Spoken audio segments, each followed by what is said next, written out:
National Mall Washington DC ਅਮਰੀਕਾ ਦੀ ਰਾਜਧਾਨੀ ਦੇ ਵਿੱਚ ਪਹੁੰਚੇ ਹੋਏ ਆ। ਤੁਹਾਡੇ ਲਈ ਇਹ ਸ਼ਹਿਰ ਨੂੰ ਦਿਖਾ ਰਹੇ ਆ। ਮੇਰੇ ਪਿੱਛੇ ਵਾਸ਼ਿੰਗਟਨ ਮੋਨੂਮੈਂਟ, ਵਾਸ਼ਿੰਗਟਨ ਡੀਸੀ ਰਾਜਧਾਨੀ ਦਾ ਸੈਂਟਰ ਪੁਆਇੰਟ 500 ਫੁੱਟ ਦੇ ਉੱਤੇ ਇੱਕ ਡੈਕ ਆ, ਜਿੱਥੋਂ ਪੂਰਾ ਆਲੇ ਦੁਆਲੇ ਡੀਸੀ ਦਾ ਮੈਟਰੋ ਏਰੀਆ ਉਹ ਨਜ਼ਰ ਆਉਂਦਾ ਆ। ਸਮੁੰਦਰ ਦਰਿਆ ਜਿਹੜੇ ਲੰਘਦੇ ਆ ਉਹ ਵੀ ਨਜ਼ਰ ਆਉਂਦੇ ਆ। ਵਾਈਟ ਹਾਊਸ ਵੀ ਜਿਹੜਾ ਉਹ ਨਜ਼ਰ ਆਉਂਦਾ ਆ। ਪਹਿਲਾਂ ਇਹ ਵੀ ਇੱਕ ਰੋਚਕ ਤੱਥ ਆ, ਲੋਕਾਂ ਦੇ ਲਈ ਇਹ ਓਪਨ ਹੁੰਦਾ ਸੀ। ਪੌੜੀਆਂ ਸੀਗੀਆਂ 897 ਪੌੜੀਆਂ। ਜਦ ਲੋਕ ਉੱਤੇ ਤੱਕ ਚੜ੍ਹਦੇ ਸੀ, ਕਈਆਂ ਦੇ ਹਾਰਟ ਫੇਲ ਹੋ ਗਏ। ਫਿਰ ਇਵੈਂਚੁਅਲੀ ਲੋਕਾਂ ਦੇ ਲਈ ਉਸ ਨੂੰ ਬੰਦ ਕਰ ਦਿੱਤਾ ਗਿਆ।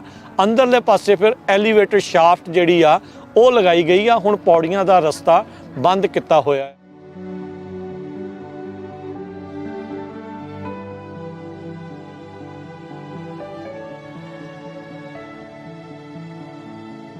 ਇਹ ਅਫਰੀਕਨ ਅਮਰੀਕਨ ਮਿਊਜ਼ੀਅਮ ਆ, ਜੋ ਕਿ ਪ੍ਰੈਜ਼ੀਡੈਂਟ ਓਬਾਮਾ ਨੇ ਇਸ ਦਾ ਇਨਾਗੂਰੇਸ਼ਨ ਕੀਤਾ ਸੀ, ਬਣਵਾਇਆ ਸੀ।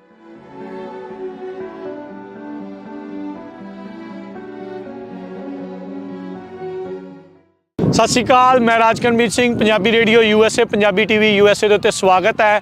ਨੈਸ਼ਨਲ ਮਾਲ ਵਾਸ਼ਿੰਗਟਨ ਡੀਸੀ ਅਮਰੀਕਾ ਦੀ ਰਾਜਧਾਨੀ ਦੇ ਵਿੱਚ ਪਹੁੰਚੇ ਹੋਏ ਆ।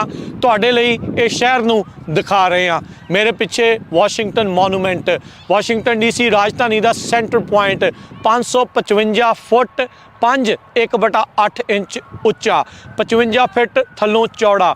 1854 ਦੇ ਵਿੱਚ ਇਸ ਦੀ ਕੰਸਟਰਕਸ਼ਨ ਜਿਹੜੀ ਆ ਉਹ ਸ਼ੁਰੂ ਹੋਈ ਤੇ 1884 ਦੇ ਵਿੱਚ ਕੰਪਲੀਟ ਹੋਇਆ। 25 ਸਾਲ ਇਸ ਨੂੰ ਵੇਟ ਕਰਨਾ ਪਿਆ, ਕਿਉਂਕਿ ਜਿਨ੍ਹਾਂ ਨੇ ਸ਼ੁਰੂਆਤ ਕੀਤੀ ਇਸ ਦੀ ਕੰਸਟਰਕਸ਼ਨ ਦੀ ਉਹਨਾਂ ਦੇ ਡਾਲਰ ਮੁੱਕ ਗਏ। ਫਿਰ ਸਰਕਾਰ ਨੇ ਇਸ ਨੂੰ ਪੂਰਾ ਕੀਤਾ। ਹੋਰ ਬਹੁਤ ਸਾਰੇ ਰੋਚਕ ਤੱਥ ਵਾਸ਼ਿੰਗਟਨ ਮੋਨੂਮੈਂਟ ਦੇ ਬਾਰੇ ਦੱਸਾਂਗੇ। ਅਮਰੀਕਾ ਦੇ ਪਹਿਲੇ ਰਾਸ਼ਟਰਪਤੀ ਜਾਰਜ ਵਾਸ਼ਿੰਗਟਨ ਨੂੰ ਸਮਰਪਿਤ ਇਹ ਵਾਸ਼ਿੰਗਟਨ ਮੋਨੂਮੈਂਟ। ਵਾਸ਼ਿੰਗਟਨ ਮੋਨੂਮੈਂਟ ਦੇ ਵਿੱਚ ਕੁੱਲ ਮਿਲਾ ਕੇ 36000 ਤੋਂ ਵੱਧ ਜਿਹੜੀਆਂ ਸਟੋਨਸ ਆ, ਪੱਥਰ ਉਹ ਲੱਗੇ ਆ। ਦੋ ਵੱਖ-ਵੱਖ ਕੁਐਰੀਜ਼ 'ਚੋਂ ਆਏ ਸੀ। 1854 ਦੇ ਵਿੱਚ ਜਦ ਇਸ ਦੀ ਕੰਸਟਰਕਸ਼ਨ ਸ਼ੁਰੂ ਹੋਈ ਤਾਂ ਉਹਨਾਂ ਦੇ ਡਾਲਰ ਮੁੱਕ ਗਏ। ਫਿਰ ਅਮਰੀਕਾ ਦੀ ਸਰਕਾਰ ਨੇ, ਫੈਡਰਲ ਸਰਕਾਰ ਨੇ ਇਸ ਦਾ ਖਰਚਾ ਚੱਕਿਆ। 25 ਸਾਲ ਬਾਅਦ ਜਾ ਕੇ ਇਹ ਫਿਰ ਪੂਰਾ ਹੋਇਆ। 1884 ਦੇ ਵਿੱਚ ਇਸ ਨੂੰ ਲੋਕਾਂ ਦੇ ਸਪੁਰਦ ਕੀਤਾ ਗਿਆ।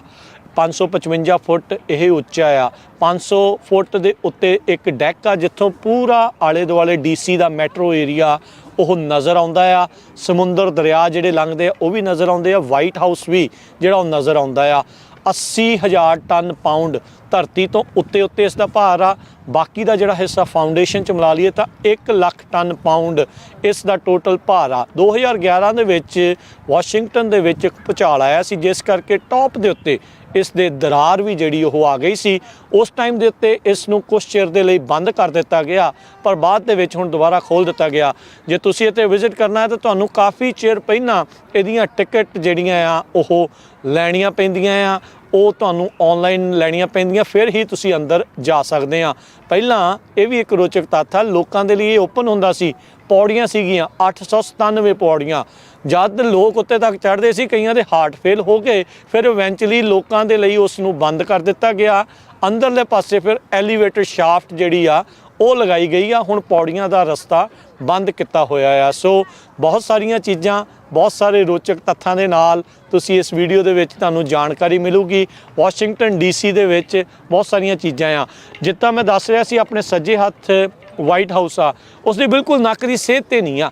ਰੀਜ਼ਨ ਕੀ ਆ? ਉਹ ਥੋੜ੍ਹਾ ਜਿਹਾ 300 ਫੁੱਟ ਪਰੇ ਨੂੰ ਜੇ ਜਾਂਦੇ ਆ ਤਾਂ ਉੱਥੇ ਧਰਤੀ ਅਨਸਟੇਬਲ ਸੀ। ਇਹਨਾਂ ਨੇ ਉਹ ਜਿਹੜੀ ਸੈਂਟਰਲ ਲਾਈਨ ਤੋਂ ਇਸ ਨੂੰ ਥੋੜ੍ਹਾ ਜਿਹਾ ਪਰੇ ਕਰਕੇ ਬਣਾਇਆ ਆ। ਚਾਹੁੰਦੇ ਤਾਂ ਇਹੀ ਸੀਗੇ ਵੀ ਇਹ ਬਿਲਕੁਲ ਸੈਂਟਰਲ ਲਾਈਨ 'ਚ ਆਉਂਦਾ ਵਾਈਟ ਹਾਊਸ ਦੇ, ਪਰ ਧਰਤੀ ਅਨਸਟੇਬਲ ਹੋਣ ਕਰਕੇ ਉੱਥੇ ਬਣਾ ਨਹੀਂ ਸਕੇ। ਸੋ 600 ਫੁੱਟ ਬਣਾਉਣਾ ਚਾਹੁੰਦੇ ਸੀ ਇਸ ਨੂੰ ਉੱਚਾ, ਪਰ ਫਿਰ ਉਹਨਾਂ ਨੂੰ ਸਲਾਹ ਦਿੱਤੀ ਗਈ ਇਸ ਦੇ ਰੋਬਰਟ ਜਿਹੜੇ ਆਰਕੀਟੈਕਟ ਸੀਗੇ ਵੀ ਥੱਲੋਂ 55 ਫੁੱਟ ਚੌੜਾ ਆ, ਤਾਂ ਕਿਉਂ ਨਾ ਇਸ ਨੂੰ ਉਨਾ ਹੀ 10 ਗੁਣਾ ਵੱਧ 555 ਫੁੱਟ ਜਿਹੜਾ ਆ ਉਹ ਉੱਚਾ ਬਣਾਇਆ ਜਾਵੇ।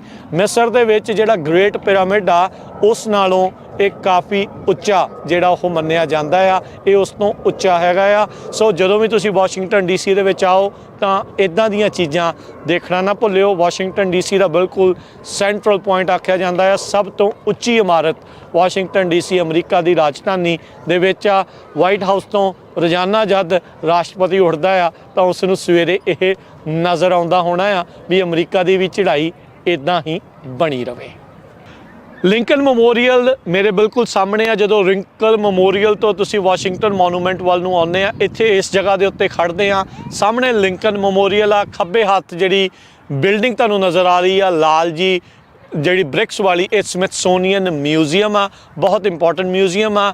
ਤੇ ਨਾਲ ਦੇ ਨਾਲ ਪਿਛਲੇ ਪਾਸੇ ਜਿਹੜੀ ਤੁਸੀਂ ਉਹ ਕਾਲੀ ਬਿਲਡਿੰਗ ਦੇਖ ਰਹੇ ਆ, ਇਹ ਅਫਰੀਕਨ ਅਮਰੀਕਨ ਮਿਊਜ਼ੀਅਮ ਆ, ਜੋ ਕਿ ਪ੍ਰੈਜ਼ੀਡੈਂਟ ਓਬਾਮਾ ਨੇ ਇਸ ਦਾ ਇਨਾਗੂਰੇਸ਼ਨ ਕੀਤਾ ਸੀ, ਬਣਵਾਇਆ ਸੀ। ਤੇ ਬਿਲਕੁਲ ਇਸ ਦੇ ਸੱਜੇ ਹੱਥ, ਮੇਰੇ ਸੱਜੇ ਹੱਥ ਅਮਰੀਕਾ ਦਾ ਦੁਨੀਆ ਦਾ ਸਰਪੰਚ ਜਿੱਥੇ ਬੈਠਦਾ ਆ, ਵਾਈਟ ਹਾਊਸ ਆ। ਦੁਨੀਆ ਦੇ ਫੈਸਲੇ ਉਸ ਕਮਰਿਆਂ ਦੇ ਵਿੱਚੋਂ ਲਏ ਜਾਂਦੇ ਆ। ਮੌਜੂਦਾ ਤੌਰ ਦੇ ਉੱਤੇ ਇਸ ਟਾਈਮ ਪ੍ਰੈਜ਼ੀਡੈਂਟ ਬਾਈਡਨ ਉੱਥੇ ਬੈਠਦੇ ਆ।